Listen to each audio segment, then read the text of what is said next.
Hello, it's Deborah from the attic. In this video I want to show you 3 Halloween style cards that I've made.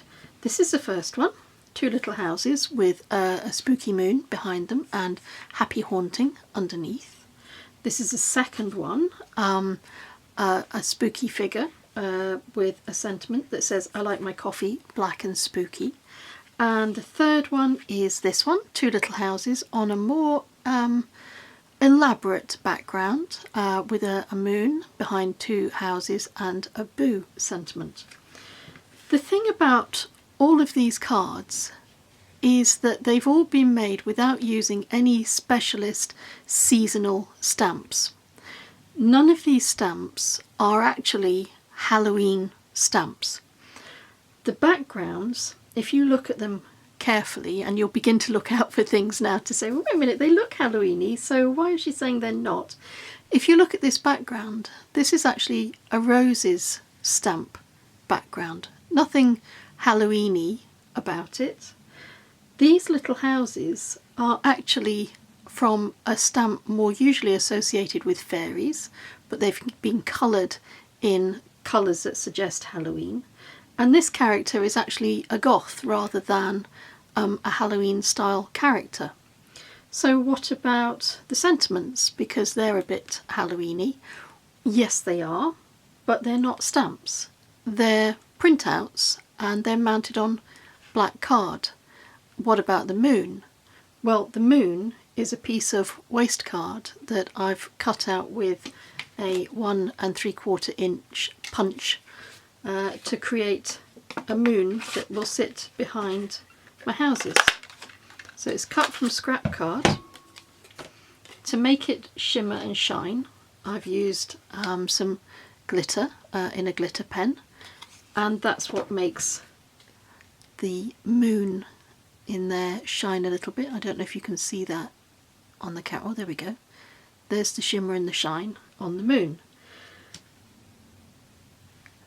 The point of this video is to say that you don't need to buy specialist Halloween stamps or seasonal stamps. If you want to use what's in your stash, and if you colour things differently and think a bit more about how you can colour background stamps to suggest Halloween, then maybe you can save yourself some money. The stamps that I used were these ones. So this is called Bella's House, and these are usually little fairy houses. They're lovely stamps. I really like Lavinia stamps. The character in this card is from the Oddball collection of Stamping Bella, and it is called Oddball with a Coffee, because that's usually me. And the background on all of these cards has been created using this stamp, which is Modern Rose Blooms from Simon Says Stamp. But because it's been coloured up differently, it looks a little bit more Halloweeny.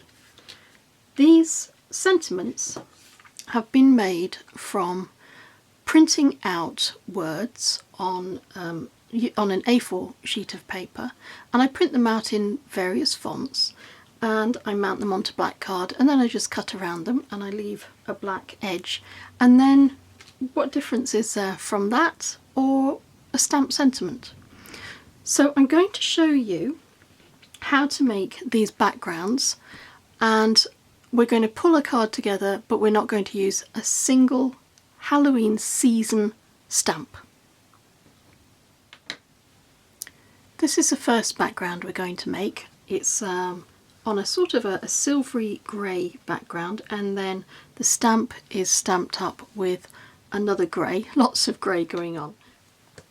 The first background we're going to make is using Nouveau Embellishment Mousse, and this one is called Sea Spray Green. It's a lovely green.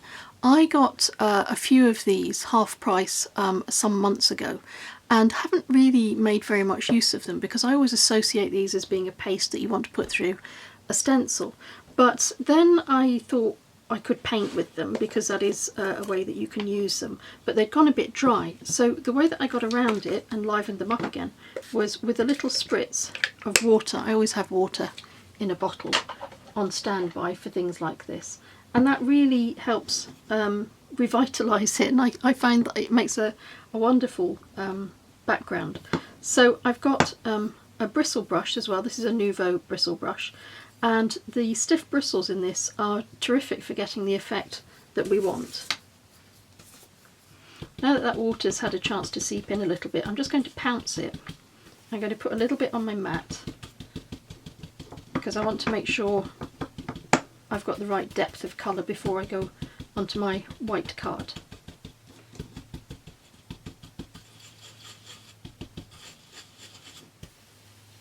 Yep, I think that's just about right.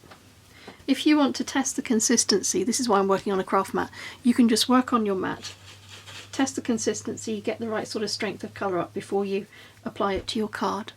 This is a piece of plain white card, and because of the way I like to sort of write, I always do things slightly at an angle, so I'm going to be doing that with this card as well.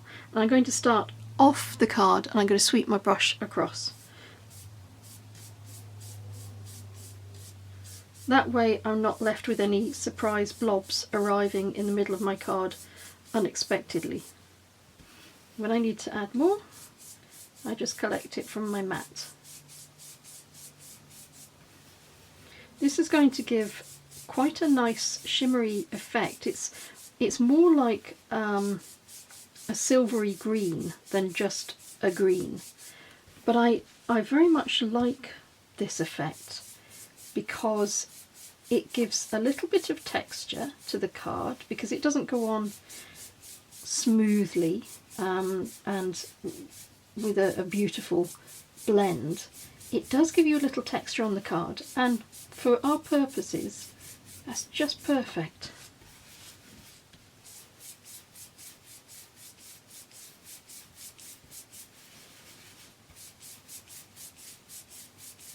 And we don't need much more than that.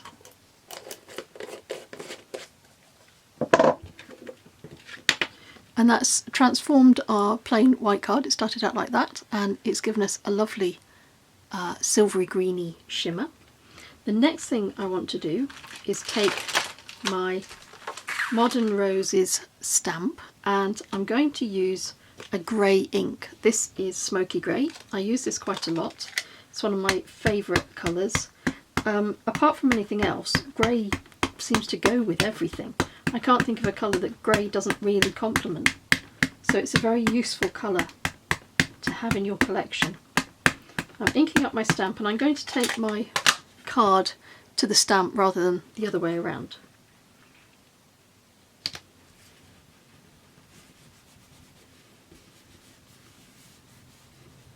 I'm going to press that onto my card quite firmly to make sure that I get good coverage.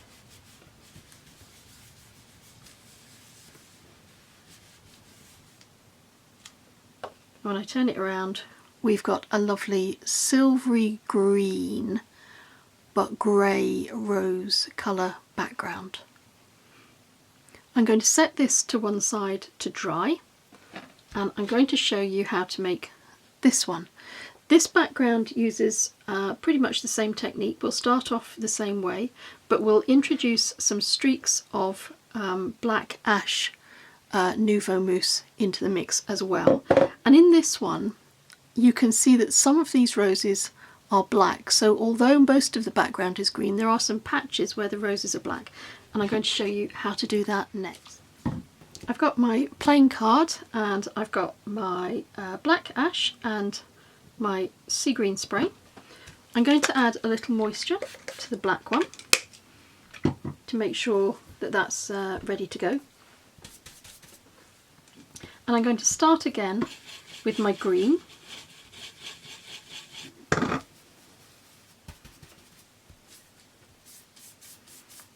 As before, I'm going to drag that across my card.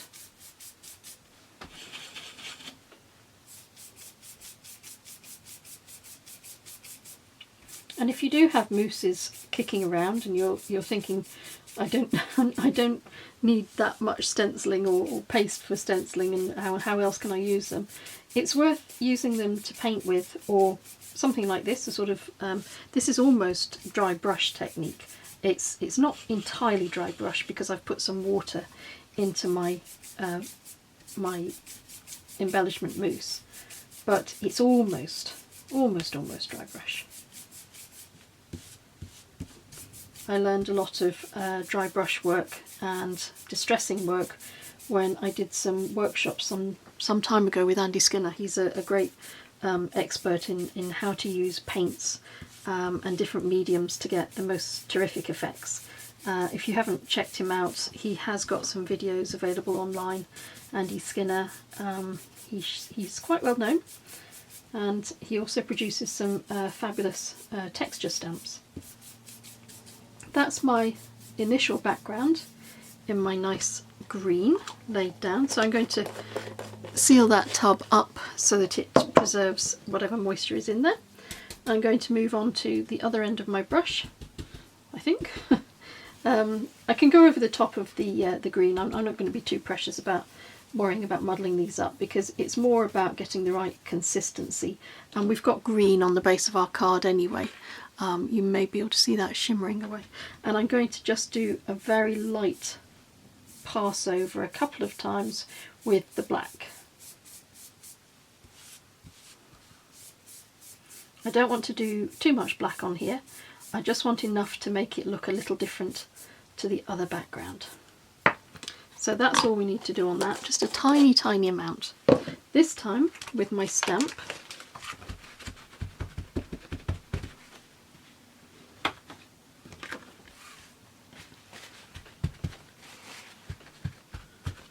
I'm going to use a lime green. This is archival ink. It's leaf green. It's a lovely colour. So I'm going to ink up my stamp with my lime green, but then to add a little bit of difference and interest, the way that I got the black patches on some of those roses was to use a very small archival ink, and this is black. But I'm just going to add this sparingly and lightly. I'm just going to tap the stamp because I don't want these to be too dominant. And I also don't want too many of those straight lines where the block has just laid down straight lines. So I haven't been too heavy-handed with that at all. You probably won't see any of this until we actually take the paper to the stamp and then reveal it. And already I'm absolutely covered in ink. I thought I was going to work cleanly. Fail.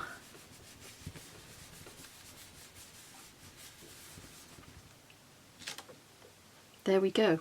And I think you should be able to see that there are patches of dark in there, patches of black in there, and it just adds a little bit of extra interest to the background card. I'm going to set this one aside to dry, and the next one I'm going to show you how to make is this one. Now this is a little bit more elaborate. We start off the same way, but then we're going to add embossing, and I'm going to use a wax that I have. I'm using the first design that we made where we did grey stamping onto the sort of a greeny silvery background, and I've got an embossing folder here. This is so old I've lost the packet. I don't know who made this one, and possibly it's not available to buy now, but the point of showing you these ideas is so that you use what you have in your stash. So if I wasn't using this, I'd be using something else that I had in my stash. I wouldn't be going out and looking for this folder. But what you want is something that is quite dense. It doesn't matter what the pattern is, what the design is. Again, that's the point of this video. It's creating the seasonality of your card by suggesting it through colour. So it doesn't matter as long as it's a dense folder. I'm going to go and run this through my embossing machine. And when I remove that from the embossing folder, you probably can't quite make that out, but the embossing has come through beautifully. Now obviously we're embossing something quite dense on top of an already quite densely printed and stamped image. That doesn't matter. I've got some alchemy wax. This is a water-based wax. There are lots of other options. You can have all kinds of variations, combinations and colours, and this is a green one. Again, it's one of those things I've had for a while. I don't honestly know why I went and bought a green wax, but having bought it and having looked at it on my shelf, I now want to get some benefit from it. So I'm wearing a glove because I'm already quite messy. I've had to wash my hands a couple of times. Oops. And I always find it a little bit easier to apply this sort of stuff anyway if you're using a glove. I don't know, it just seems to go on more smoothly than if I'm just using my finger, particularly with the more waxy waxes rather than the water-based waxes. So I'm going to make sure that I get that as smooth as I can, and then I'm just going to run it very gently over my embossed card. And it's beginning to pick up the embossing. And what's nice is that you still have that detail underneath. It doesn't completely hide that, even though it's quite a dense embossing folder.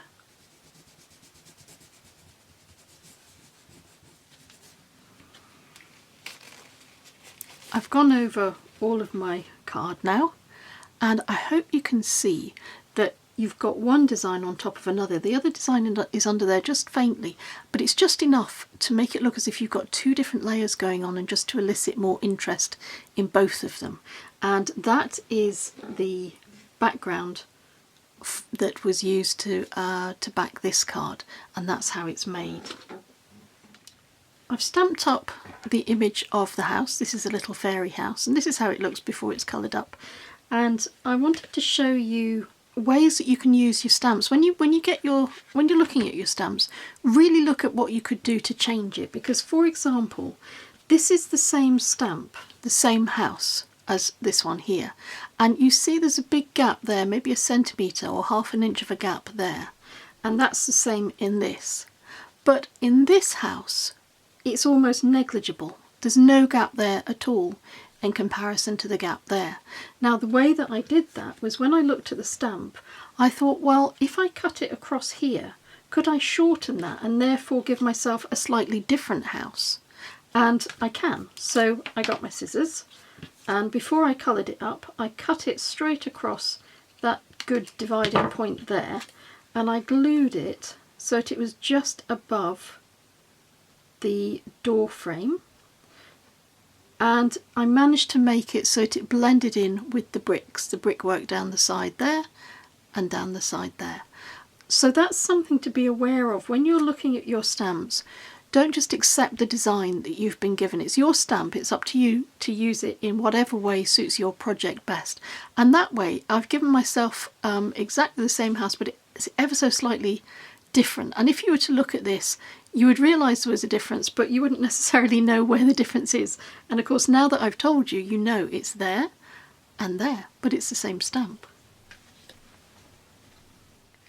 Now I know what you're thinking. We haven't talked about spiders. Spiders you can make yourself. You don't need a stamp for a spider. I'm going to show you how to do that. And it'll be a little bit 3D because I'm using these Nouveau drops. These are black. And I'm putting on quite a generous amount so that it will dome and give me a surface to work on. And then I'm going to set this to one side, and we're going to pretend it's overnight, and the next morning we've got a nicely domed, nicely dried little things. These are, I was going to say they're spider bodies. I don't think they really are spider bodies, and I'll show you why. I've got a couple of marker pens. So this is a white Sharpie, and I've got a black permanent ink pen. And what I'm going to do with my little blobs is I'm going to put 2 white dots on them.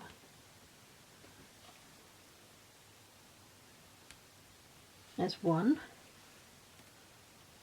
I'm putting these slightly to either side of the domed area just because there isn't enough room to put them both absolutely on the top of the dome. And I hope you can see what I mean. And then with the black pen, I'm going to add some legs. While I'm waiting for those white dots to dry, I'm going to do legs. And do it in a sweeping motion, so you have a leg comes up like that and then sweeps away.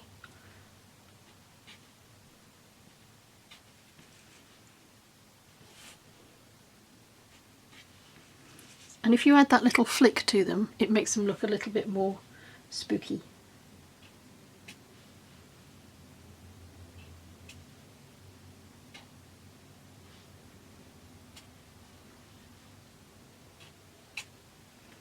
So that's one spider body. I'm going to do the same on this one.